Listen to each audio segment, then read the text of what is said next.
So I guess this is like a video diary. Um, so for a while I was living in Lafayette. Okay, look at the camera. So for a while I was living in Lafayette, me and my boyfriend and my son Ronnie. Um, I was miserable because I had just dropped out of school and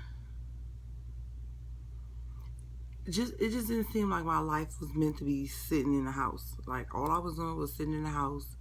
You know, my boyfriend is, self-employed. So, he was always constantly moving, making money. And I just felt like I was letting my life pass me by. So in March, I dropped out of school. I told my mom that that's not what I wanted to do anymore. And she told me that she had a friend who flips houses. And she just bought a house and she's going to have it done in June.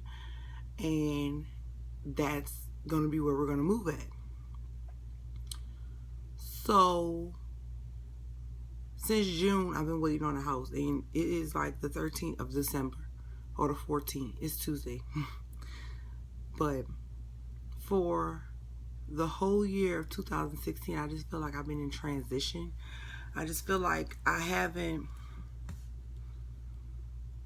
accomplished anything.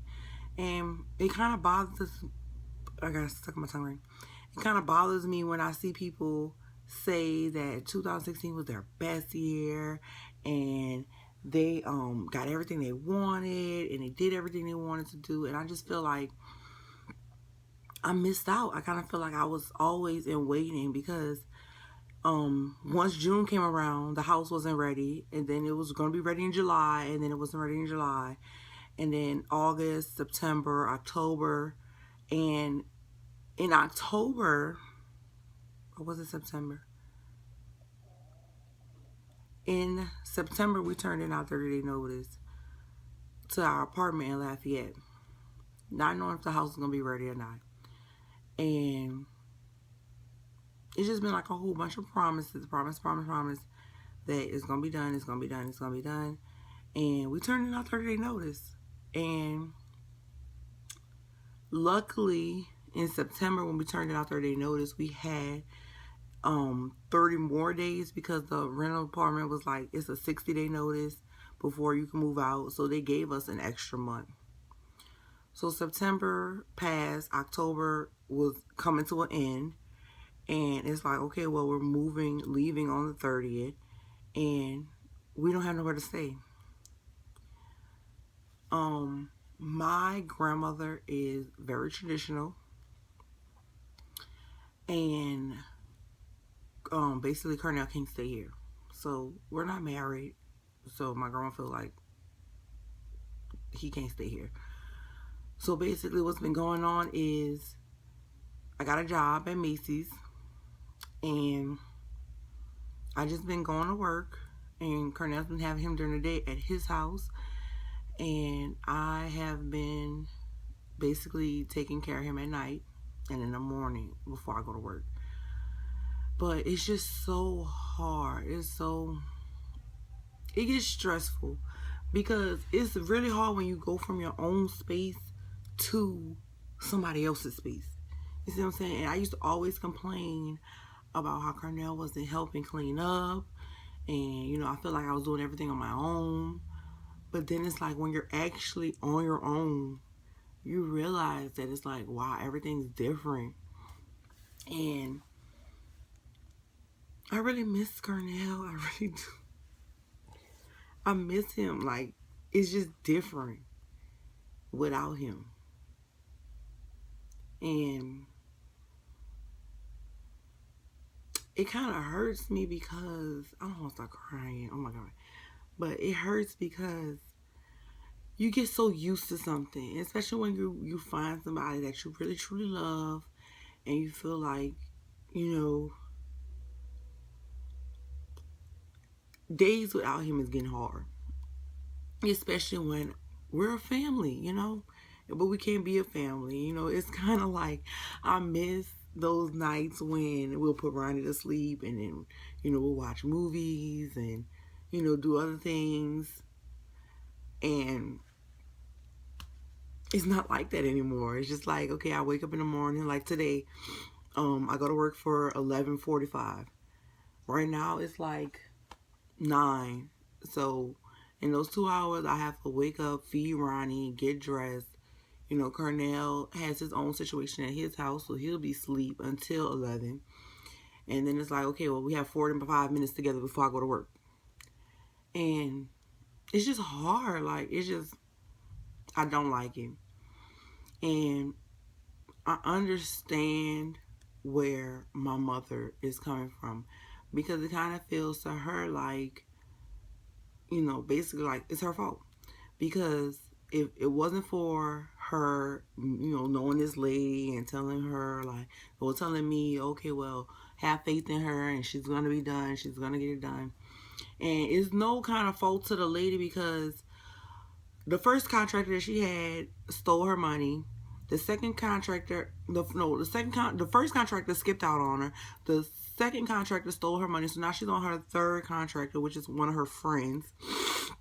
And it's just him and his son who's doing the house.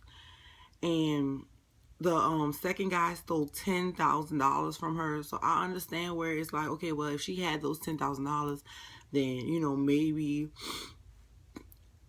it would be fine. Like, maybe the house will be done and we'll be in it and then we'll be living. But it's not. I'll have to go there. Like, the last time I went there, they were just putting up the walls, and there's still stuff that needs to be done in the bathroom. There's still stuff that needs to be done in the kitchen. So it's like, there's no kitchen cabinets. They still haven't cleaned out the backyard because it was an abandoned house. You know, I live in New Orleans, so a lot of homes are just now being renovated from 11 years ago when Katrina hit. So it's just stressful. Like, I've been under a lot of stress this year. And I haven't been making YouTube videos because it's just been stress. I just been worried all the time, stressed out all the time. And it's just hard. It's just hard. And I don't want to cry, but this is just the most stress I've been under since I've been alive. I'm only 23 years old, and I don't have all the answers, but I really truly want to believe that whatever's meant to happen is going to happen. And I'm really a big person on believing in something bigger than myself. And I feel like if you believe in God, you have to believe that He has everything planned out. Like, every person, everything He knows is going to happen. I keep trying to tell myself that it's not meant for me to be in the house. It's not meant for me to be there, you know, in November. It wasn't meant for me to be there this year. It's just the fact that I feel like I wasted my whole year. I wasted my whole year waiting. I feel like my whole 2016 was basically in waiting. And it's just hard. And, you know, I do appreciate the time that I got to spend with my son, because, you know, this year was a big year for him, because he knows so much. He knows his colors, his shapes, his numbers, his ABCs. He makes 2 January 15th. So I take pride in the fact that, you know, I taught him that.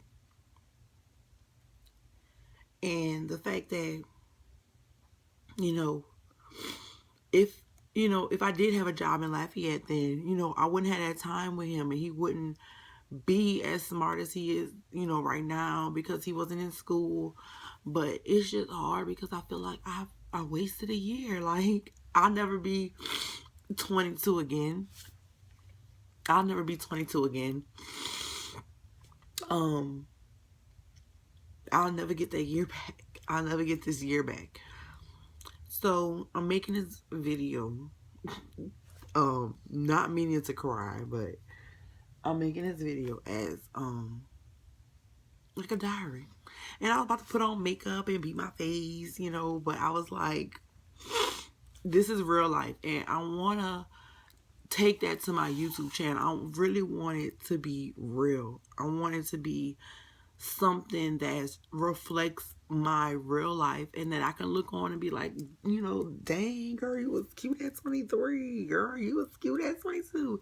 I like Ronnie's 10-month update because he's not 10 months anymore, and you know, he's changed, and I like to look back at stuff like that. So I think that's what's like the beauty of YouTube, because you get to share your story.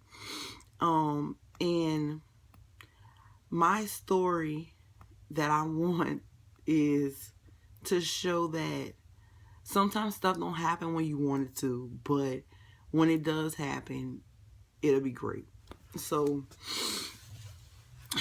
I am trying to be as patient as I can with this house. Like I said, Cornell has a situation at his house. I have a situation here. So it's pretty tough on us, but I just kind of try to imagine all the things that we'll have in a house, and, you know, just being in our own house, because, you know, we stayed in apartments since, you know, this will be our 3rd year living together. No, it wouldn't even be our 3rd year. Yeah, it'll be our 3rd year living together, because we moved in when I got pregnant with Ronnie. So this will be our 3rd year living together, and this will be our 3rd home, because we was living in Ruston, we was living in Lafayette, and now we're living in New Orleans. So I really want to take you guys on that journey, and I've only not been recording because I have a really old laptop, and it's an HP. Cornell's MacBook is really full, so we have to do something with that. But for the time being, I just want to record on my phone and edit on my phone, and basically give YouTube a real life situation. So I think everything will be all right. I hope everything will be all right. So please come along with me on this journey into my life, because I feel like this is a new chapter in my life. 2017 is coming right around the corner, and it's really a new chapter. I have a job. After December, they'll tell me if I'm going to be stay seasonal or if they're going to take me on full time. I really hope they take me on full time. And I'll have a house. I'll have a boyfriend. I'll have a baby. So 2016 was a pretty bad year for me. But I pray that 2017 will be better.